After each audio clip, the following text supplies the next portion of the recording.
Hello everyone, कैसे आप सब। हमारा नेक्स्ट टॉपिक है chapter number 2 unit 1 methods of demand forecasting.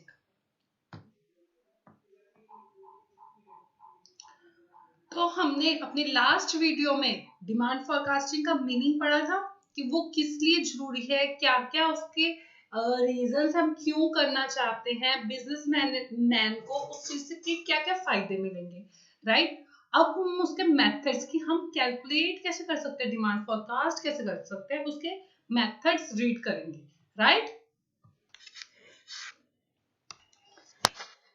तो हमारा फर्स्ट मेथड है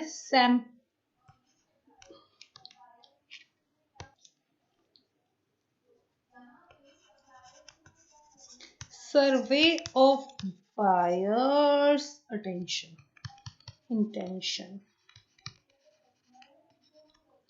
अब इसमें क्या है, बायर की इंटेंशन का आप सर्वे करोगे, मतलब आप डायरेक्ट अपने कस्टमर से सर्वे करोगे, उनसे पूछोगे कि हाँ जी आप ये प्रोडक्ट लेना चाहोगे, इस रेट पे लेना चाहोगे, इसमें कौन सा टेस्ट लेना चाहोगे, क्या फ्लेवर लेना चाहोगे, कितना टाइम आपका एक प्रोडक्ट यूज फिनिश हो जाता है और आप इतने टाइम बाद इसकी दूसरी यूनिट खरीदना चाहोगे, राइट। हम डायरेक्ट कस्टमर से सर्वे कर लेंगे। इसके अंदर आपके तीन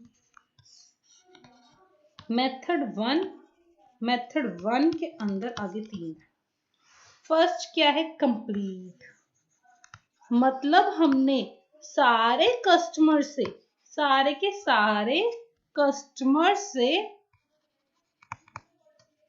सर्वे कर लेना है। दूसरा सैंपल, हमने कुछ सैंपल्स निकाल लेने हैं, कुछ कस्टमर्स को चूज कर लेना है टेक्निकली एंड उनसे इंक्वायरी करनी है, उनसे सर्वे करना है। थर्ड एंड यूजर, हमारे प्रोडक्ट का जो एंड यूजर है, मान लो हम मैन्युफैक्चरिंग है, मैन्युफैक्चरिंग से होलसेलर के पास जाते हैं, देन फाइनल यूजर के पास जाता है। जो फाइनल यूजर है हम उससे डायरेक्ट इंक्वायरी करेंगे, उसमें एडजस्टमेंट्स करके हम अपनी डिमांड फोरकास्ट करेंगे, राइट। अब मैं पहले आपसे कुछ वर्ड्स डिस्कस करना चाह रही हूँ। पोटेंशियल कस्टमर्स, पोटेंशियल कस्टमर्स का मतलब क्या है। अब लोग तो बहुत सारे हैं, 4 लोग आए हैं, ठीक है, 4 लोग आए हैं, वो आपके पोटेंशियल कस्टमर है नहीं। फॉर एग्जाम्पल जैसे शैम्पू है, आपने शैम्पू का सर्वे करना है, ठीक है, आप एक मॉल में चले गए, वहां डिफरेंट टाइप के लोग हैं, उनमें से एक ऐसा पर्सन है जिसके बाल ही नहीं है, नो हेयर, क्या वो आपका कस्टमर है? नहीं, वो आपका पोटेंशियल कस्टमर नहीं है। ऐसा कस्टमर जिसमें आपको पोटेंशियल दिखता है कि वो परचेज करेगा, कि वो आपका प्रोडक्ट परचेज कर सकता है, उसमें पोटेंशियल है परचेज करने का, वो आपका प्रोडक्ट परचेज करेगा, उसको हम क्या कहते हैं, पोटेंशियल कस्टमर्स।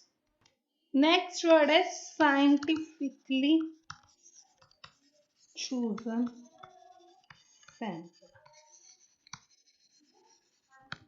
कुछ सैंपल चूज करने की टेक्निक्स होती है, हमने वो टेक्निक्स नहीं पढ़नी। कुछ सैंपल चूज करने की टेक्निक्स होते हैं, सैंपल टेक्निक्स होती है, आपको फर्दर आगे पढ़ने को मिलेगा, बट अभी हमने नहीं पढ़नी है। उसको हम उस टेक्निक से जब हम सैंपल चूज करते हैं उसको हम क्या कहते हैं, साइंटिफिकली चूजन सैंपल्स, राइट। तो अब हम अपनी बुक में देखते हैं।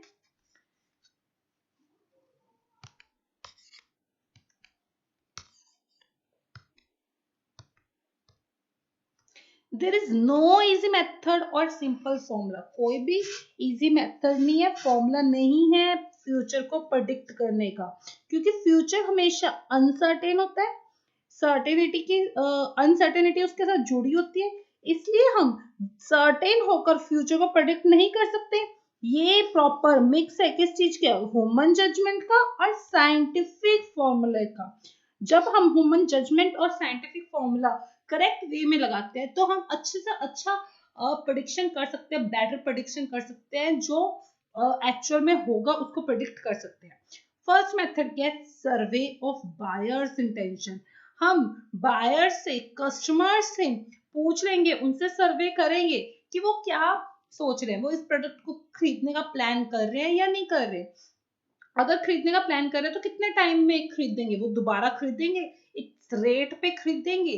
ये सब चीजें हम डायरेक्ट कस्टमर से पूछ लेंगे, इंटरव्यू ले लेंगे, डायरेक्ट इंटरव्यू लेंगे किनका, पोटेंशियल कस्टमर्स का। पोटेंशियल कस्टमर्स के बारे में हम बात कर चुके हैं। Direct interview of potential customers depending on the purpose, time available and cost to be incurred, the survey may be conducted by any of the following methods। जैसा आपके पास टाइम है, जितना टाइम है और जितनी कॉस्ट है, अकॉर्डिंग टू दैट आप इन तीनों मेथड में से कोई भी मेथड चूज कर सकते हो। तीन मेथड कौन से है, सैंपल सर्वे का, सर्वे ऑफ बायर्स इंटेंशन का। फर्स्ट है कंप्लीट एनुमरेशन मेथड। इसमें हम सारे कस्टमर्स का इंटरव्यू लेंगे कि उनका फ्यूचर में क्या प्लान है, वो हमारा प्रोडक्ट इस रेट पे खरीदेंगे और खरीदेंगे, दोबारा कब खरीदने के चांसेस है। नेक्स्ट है सैंपल सर्वे मेथड। देखो यहाँ पे ये बातें जो मैं आपको अंडरलाइन करवा रही हूँ, सर्कल करवा रही हूँ, आप भी अंडरलाइन एंड सर्कल कर लो। डायरेक्ट इंटरव्यू भी, पोटेंशियल कस्टमर्स भी, देन कंप्लीट एनुमरेशन मेथड में और सैंपल सर्वे मेथड में only a scientifically chosen sample। सिर्फ हम कुछ सैंपल जो साइंटिफिकली चूज करेंगे उनके साथ इंटरव्यू करेंगे। थर्ड है एंड यूज मेथड। हम फाइनल यूजर्स आइडेंटिफाई करेंगे इसमें, देन उसमें कुछ टेक्निकल नॉर्म्स ऑफ कंजप्शन लगा देंगे कि कितना वो कैसे कंज्यूम कर रहे हैं, हमें पता चलेगा, राइट। उसके बाद हम अपना desired level of output decide करेंगे, राइट। अब इस मेथड में, किस मेथड में, survey of buyers intention method में हमने फोरकास्टिंग का बर्डन किस पे डाल दिया, पूरा का पूरा कस्टमर्स पे डाल दिया। इसमें हमने क्या कहा, customers you are the king, आप ही डिसाइड करो कि आप कितना परचेज करने के लिए तैयार हो और कितना आपने परचेज करना है। बट अब इसके कुछ ड्रॉबैक्स थे, इस मेथड के कुछ ड्रॉबैक्स थे। नंबर 1 ड्रॉबैक क्या था कि जो कस्टमर्स है, कौन से कस्टमर्स, जो हाउस होल्ड कस्टमर्स हैं, मतलब जो फाइनली कंज्यूम करते हैं। देखो कंजप्शन दो टाइप की हो सकती है, आप रॉ मटेरियल बना रहे हो, वो रॉ मटेरियल कोई मैन्युफैक्चरिंग कंपनी खरीद के कंज्यूम कर सकती है, या फिर आप फाइनल कंज्यूमर जो अल्टीमेट हाउस होल्ड कंज्यूमर्स होते हैं उनके लिए चीज बना रहे हो। वो कस्टमर्स, वो कंज्यूमर क्या होते हैं, अनप्लान्ड होते हैं, उनको खुद नहीं पता होता कि हम क्या परचेज करेंगे, कंफ्यूज ज्यादा रहते हैं वो, राइट। सेकंड, मेयरली कई बार उनकी क्या होती है, विश होती है कि हाँ हम खरीद कर लेंगे, हाँ हम कर लेंगे, बट एक्चुअल में वो नहीं करते, एक्चुअल में प्रैक्टिकल लाइफ में नहीं करते। कई बार उनकी सिर्फ इच्छा होती है जिसको वो सर्वे में बोल देते हैं, वो अपनी खुद की चॉइस को मिसअंडरस्टूड कर लेते हैं, खुद की चॉइस को कस्टमर्स मिसअंडरस्टूड कर देते हैं, जिससे वो सर्वेयर्स को भी मिसअंडरस्टूड कर देते हैं एंड सब कुछ एक दूसरे को कंफ्यूज कर दिया, खुद कंफ्यूज हो गए, काम खत्म। कस्टमर में themselves misjudge their requirements। Customer खुद की रिक्वायरमेंट को ही मिसजज कर लेते हैं, ठीक है। ये मेथड जब हाउस होल्ड कस्टमर्स के साथ हम लगाते हैं तो ये मेथड अच्छा नहीं है। क्यों? क्योंकि उनकी क्या है, परचेजिंग में इरेगुलरिटी है। कई बार वो अपनी चॉइस को ही फोर्सी नहीं कर पाते और कई बार उनकी क्या होती है, एक विश होती है, सिर्फ विशफुल थिंकिंग होती है इस वजह से। पर अगर आपके कस्टमर्स इंडस्ट्रियल प्रोड्यूसर्स हैं, आपके कंज्यूमर्स इंडस्ट्रियल प्रोड्यूसर्स है, तो ये मेथड बहुत अच्छा है। क्यों? क्योंकि उनके भी प्लान्स फ्यूचर के डेफिनेट डिफाइन किए होते हैं, राइट। आपका रॉ मटेरियल कोई इंडस्ट्रियल कंज्यूमर है, इंडस्ट्रियल प्रोड्यूसर है, वो कंज्यूम कर रहा है, इंडस्ट्रियल प्रोड्यूसर आपका रॉ मटेरियल कंज्यूम कर रहा है, तो इसने भी अपना बजट बनाया होता है, राइट। इसको पता होता है इसने कितनी प्रोडक्शन करनी है, राइट। इसने जितनी प्रोडक्शन करनी है उतनी ही डिमांड करेगा, राइट। तो हमें हमारी डिमांड पता चल जाएगी, राइट। नेक्स्ट मेथड है कलेक्टिव ओपिनियन मेथड।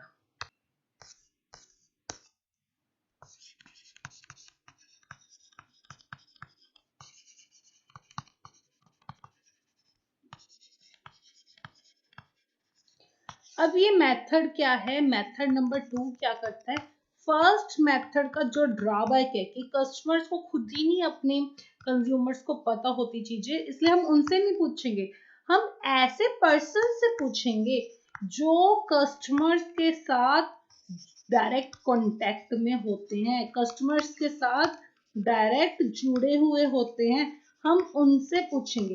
वो पर्सन कौन है, लाइक सेल्स मैनेजर्स,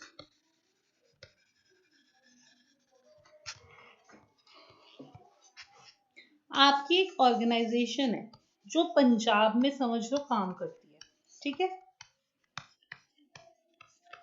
अब पंजाब को आपने 3, 4, 5 हिस्सों में बांट लिया, north Punjab, south Punjab, east Punjab, west Punjab, central Punjab, right. आपने इन एरियाज को बांट के यहाँ एक एक मैनेजर, कौन से मैनेजर, सेल्स मैनेजर अपॉइंट कर दिए, सेल्स मैनेजर अपॉइंट कर दिए, राइट। ये डायरेक्ट कंज्यूमर से जुड़े हुए हैं।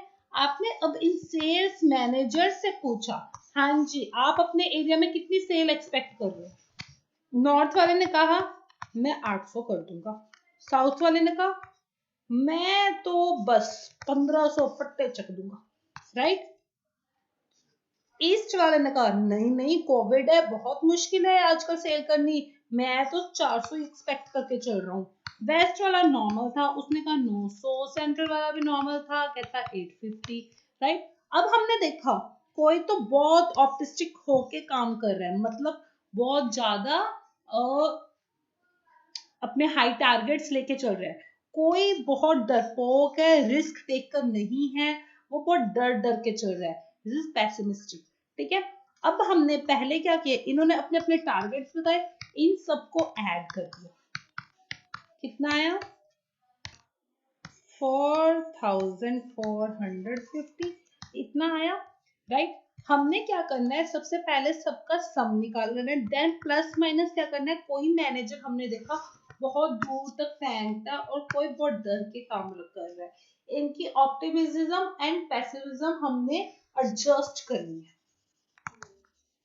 राइट। उसके बाद हमने जो सम निकाल दिया, राइट, हमने कहा 1500 तो ये नहीं कर पाएगा, ज्यादा फैक्ट है, इसका आप ले लो अगेन 800 ले लो, और ये 400 तो ऐसे ही करी जा रहा है, राइट। इसका भी आप 800 ही लेके चलो, तो कितना फर्क पड़ा, 700 हम लेस करेंगे और 400 हम ऐड करेंगे, कितना फर्क पड़ गया 4150, राइट। अब हमने क्या कहा कि ये तो हम इतना तो हमारे sales force manager, sale manager इतना हम प्रेडिक्ट करे कर दिए, अगर हम एडवर्टीजमेंट कर देते हैं तो,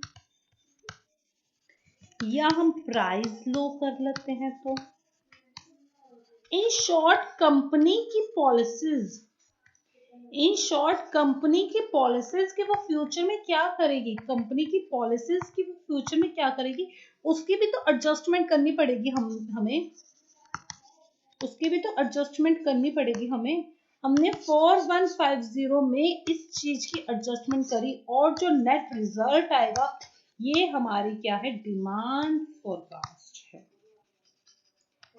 वंस अगेन क्या क्या स्टेप था? फर्स्ट स्टेप क्या था, हम उन पर्सन्स के पास जाएंगे जो डायरेक्ट कंज्यूमर के साथ जुड़े हुए हैं, उनसे कहेंगे अपनी अपनी सेल बता दो।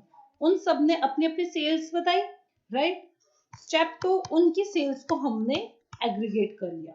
स्टेप 3, उसमें हमने ह्यूमन जजमेंट, इसको हम क्या कहेंगे, ह्यूमन जजमेंट की जो लिमिटेशंस थी उसको एडजस्ट किया कि कोई बहुत सैंक रहा है और कोई बहुत डरा हुआ है, राइट, उसको एडजस्ट किया।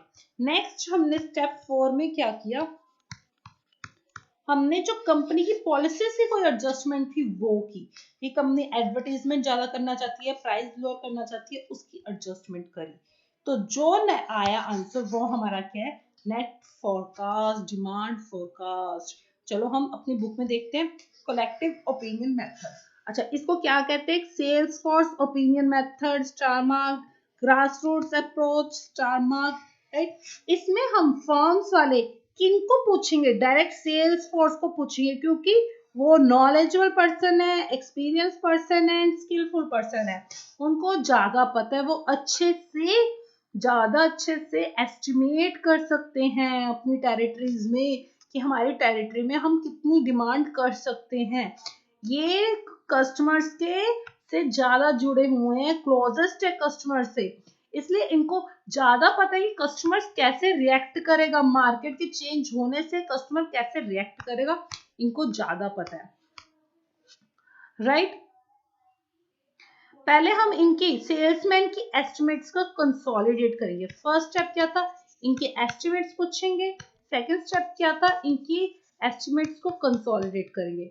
फिर हम इनकी एस्टिमेट, इनकी जो कंसोलिडेटेड एस्टिमेट होगी उसमें से हम buyers of optimism and pessimism की एडजस्टमेंट करेंगे। ये क्या, स्टेप 3।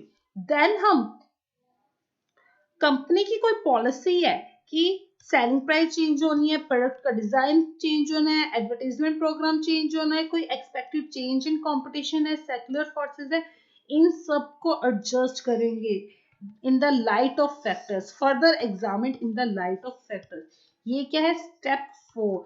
इसी तरीके से आपने लिखना अपनी बुक में, स्टेप 1, स्टेप 2, स्टेप 3, स्टेप 4।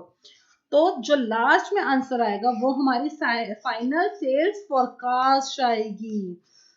ये मेथड सिंपल है, इसमें वो एक तरह से फर्स्ट हैंड इंफॉर्मेशन वाले डायरेक्टली कॉन्टेक्टेड होते हैं। जो फर्स्ट हैंड, जो सेल्स मैनेजर्स होंगे वो डायरेक्टली कांटेक्ट में होते हैं कस्टमर से, ये फ्यूचर को इन्फ्लुएंस करते हैं, हमें उनका पर्सनल ओपिनियन पता चलता है कि कस्टमर्स कैसे रिएक्ट करेंगे अगर मार्केट में ये चीज हो जाती है तो, राइट। नेक्स्ट हमारा क्या, एक्सपर्ट ओपिनियन मेथड। अच्छा, एक बात और, इसका ड्रॉबैक तो रहेगा, इस मेथड का ड्रॉबैक क्या था, फर्स्ट वाले मेथड का, कस्टमर के साथ हम क्यों नहीं बात कर सकते थे, क्योंकि कस्टमर को खुद ही नहीं पता कि वो क्या चाहता है क्या नहीं चाहता, प्लस वो विजुअल थिंकिंग भी बता सकता है, राइट, खुद भी कंफ्यूज है हमें भी कंफ्यूज करेगा, राइट।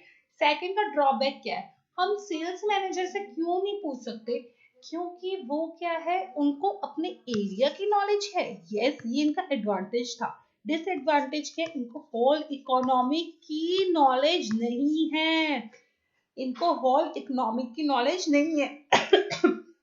मान लो अगर चाइना की एक कंपनी है, चाइना की एक कंपनी है जो अपना प्रोडक्ट लॉन्च करने वाली है नेक्स्ट मंथ में, तो कंपटीशन आ रहा है, न्यू कंपटीशन आ रहा है, न्यू कंपटीशन आ जाएगा नेक्स्ट मंथ में।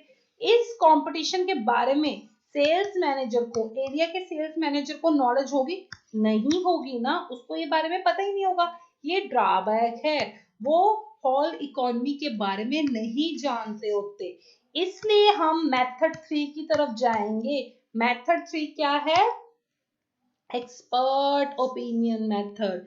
अब हम प्रोफेशनल से पूछेंगे, एक्सपर्ट से पूछेंगे कि हाँ जी आपका ओपिनियन क्या है, हम आपके ओपिनियन को यूज करेंगे अपने सेल्स डिमांड फोरकास्ट के लिए।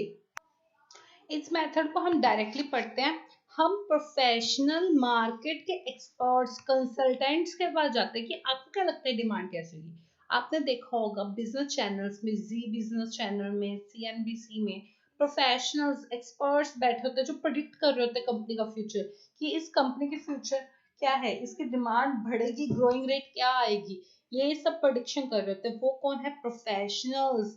उनको काफी एक्सपीरियंस होता है, वो आपके फ्यूचर को प्रेडिक्ट करने में काफी हेल्पफुल है। Information is collected from them through appropriately structured unbiased tool of data collection। अब उन एक्सपर्ट से हम कैसे इंफॉर्मेशन लेते हैं? इंटरव्यू स्केड्यूल्स करके, क्वेश्चनियर करके।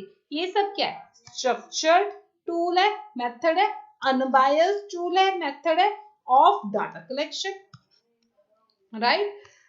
ये टेक्निक डेल्फी टेक्निक, अब जो हम पढ़ेंगे वो डेल्फी टेक्निक है। डेल्फी टेक्निक किसने दी थी?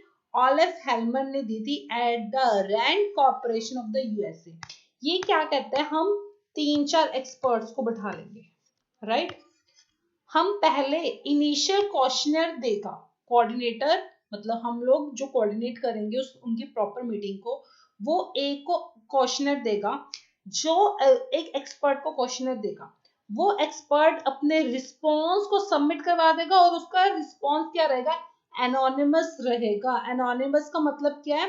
कि किसी को भी नहीं पता चलेगा कि ये रिस्पॉन्स एक्सपर्ट ए का है या एक्सपर्ट बी का है या सी का है, कुछ भी नहीं पता चल रहेगा, बेनाम होगा। जैसे डोनेशन नहीं होती, एनोनिमस डोनेशन कौन सी होती है? जिसने गुप्त दान दिया होता है, वैसे गुप्त रहेगा, मतलब किसी को हम बताएंगे नहीं कि एक्सपर्ट का नाम क्या है। देन कोऑर्डिनेटर क्या करेगा? उसके रिस्पॉन्स से अगर कोई कुछ निकलता है ठीक है, नहीं तो वो ये क्वेश्चनर किसी दूसरे एक्सपर्ट को दे देगा, देन उसके रिस्पॉन्स का क्वेश्चनर किसी तीसरे को दे देगा। ऐसे ही एक एक्सपर्ट का रिस्पॉन्स दूसरे एक्सपर्ट के रिस्पॉन्स के पास चला जाएगा, पुराने एक्सपर्ट का नाम डिक्लेयर नहीं होगा, फिर दूसरे एक्सपर्ट का रिस्पॉन्स तीसरे एक्सपर्ट के पास चला जाएगा, उसको पुराने एक्सपर्ट्स का नाम नहीं पता चलेगा। ये प्रोसेस तब तक चलता रहेगा जब तक कोई कंक्लूजन ही निकल जाता। Instead of depending upon the opinions of buyers and salesmen, firms solicit the opinions of specialized और experts। Specialist के पास जाएगी या experts के पास जाएगी through a series of carefully designed questionnaire। Questionnaire लेके अपने एक्सपर्ट के पास जाएगी, उन एक्सपर्ट्स को हम कहेंगे जी फोरकास्ट करो और फोरकास्ट का रीजन भी बताओ, फोरकास्ट करो और फोरकास्ट का रीजन भी बताओ। एक्सपर्ट्स को हम सारी इंफॉर्मेशन दे देंगे, राइट, जो भी उन्होंने मांगा होगा, and opinion feedback of others at different round without revealing the identity of the opinion provider. अब दूसरे एक्सपर्ट को हम उसका ओपिनियन भी दे देंगे और क्वेश्चनर भी दे देंगे, ये सब चीजें देते रहेंगे। ये राउंड्स ऐसे डिफरेंट राउंड चलते रहेंगे, ठीक है। ओपिनियन जब हम प्रोवाइड करेंगे कि ये एक एक्सपर्ट का ओपिनियन है, तो पुराने एक्सपर्ट को हम नहीं बताएंगे कि किसका, अगर हमने एक्सपर्ट 1 का ओपिनियन एक्सपर्ट 2 को दिया है तो हम एक्सपर्ट 2 को नहीं बताएंगे, एक्सपर्ट 1 का नेम नहीं बताएंगे। इसी तरीके से जब एक्सपर्ट 3 के पास जाएगा, इसको ना तो इसका नेम पता होगा ना इसका नेम पता होगा, right. These opinions are then exchanged among the various experts and the process goes on तब तक चलता रहेगा प्रोसेस जब तक कोई कंक्लूजन नहीं निकल जाता, कुछ मतलब फोरकास्ट नहीं हो जाता। इस मेथड को हम क्या कहते हैं? Delphi process, Delphi method. जहां पर ये मेथड कहां बेस्ट सुटेड है? In circumstances where intractable changes are occurring. जहां इंटरेक्टेबल चेंजेस होते हैं, मतलब एक ओपिनियन को सोच के हमें लगता है हाँ ये पॉइंट ऑफ व्यू भी तो सही है, ऐसा भी हो सकता है। किसी ने किस फैक्टर को ज्यादा इंपॉर्टेंस दी होती है, जजमेंट वाली बात है, किसी ने किस फैक्टर को ज्यादा इंपॉर्टेंस दी होती है, right. and the relevant knowledge is distributed among experts spread over different geographical location. सारे एक्सपर्ट्स डिफरेंट जियोग्राफिकल लोकेशन पे बैठे होंगे, इकट्ठे नहीं बैठे होंगे. For example the method may be used for forecasting national energy demand 50 years from now, long term transportation needs. ये सब इसके एग्जांपल है. इन एग्जांपल्स में हम ये मेथड चूज कर सकते हैं, डेल्फी मेथड चूज कर सकते हैं. इसके क्या एडवांटेजेस है? स्पीडी है एंड चीपनेस है, चीप है. इसमें ना तो ग्रुप प्रेशर होता, अगर सब जने डिफरेंट ज्योग्राफिकल लोकेशन पे बैठे होंगे तो ग्रुप प्रेशर आप फील करोगे नहीं. Capability to tap collective human expertise and intelligence and ability to address complex questions. एक कॉम्प्लेक्स क्वेश्चन को सॉल्व करने की एबिलिटी निकाल सकते हो, इंटेलिजेंस को चेक कर सकते हो, इकट्ठा कर सकते हो ह्यूमन एक्सपर्टाइज को. ये सब इसकी क्या है? एडवांटेजेस है. तो अभी तक आज हमने क्या पढ़ लिया है? आज हमने डिमांड फोरकास्टिंग के मेथड्स पढ़े हैं. फोरकास्टिंग के मेथड्स पढ़े हैं first, second and third. Fourth अभी हमने नहीं पढ़ा. ये पहले तीन किससे जुड़े हैं? ह्यूमन बीइंग से जुड़े हुए हैं. पहले हम क्या करेंगे? सीधा कस्टमर से पूछेंगे. देन कस्टमर नहीं अच्छे से जानता, किससे पूछेंगे? सेल्स मैनेजर से पूछेंगे. देन सेल्स मैनेजर्स में क्या प्रॉब्लम है? उसको टेक्निकल चीजों के बारे में नहीं पता, इकोनॉमी के बारे में नहीं पता, इसलिए एक्सपर्ट से पूछेंगे. राइट, ये याद हो जाएंगे. फोर्थ मेथड हम नेक्स्ट क्लास में पढ़ते हैं अपना. थैंक यू, आज के लिए इतना ही.